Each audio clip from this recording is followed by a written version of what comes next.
Bonjour et bienvenue sur Pasteur du Dimanche.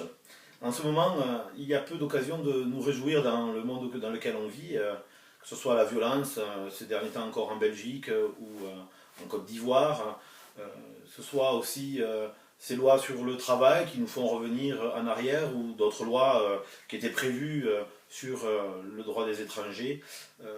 Peu d'occasions de nous réjouir et pourtant je crois que le message central de l'évangile est justement un appel au bonheur. Comme dans l'évangile de Matthieu, quand Jésus déclare du haut de la montagne ces béatitudes, cet appel au bonheur malgré tout.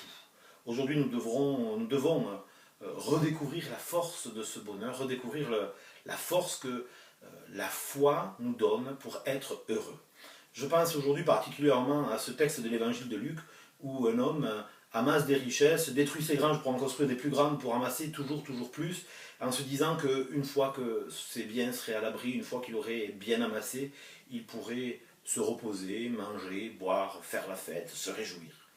Et Dieu lui dit à ce moment-là, insensé, imbécile que tu es, cette nuit même, ta vie te sera enlevée et l'homme sera mort sans pouvoir profiter de tous ses biens. J'ai toujours envie de rajouter une suite à cette parole de Dieu qui pourrait dire à l'homme une fois mort, lui dire, tu vois, je te l'avais bien dit, tu aurais dû en profiter, manger, boire, faire la fête, te réjouir, être heureux.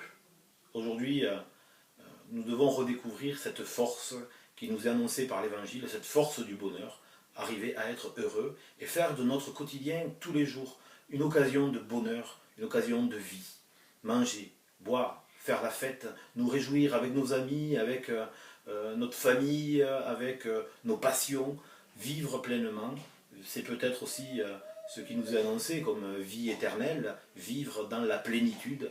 C'est pas non plus vivre dans la débauche, vivre ou faire n'importe quoi, mais simplement redécouvrir ces petits bonheurs simples qui jonchent notre vie de tous les jours, redécouvrir la force du bonheur.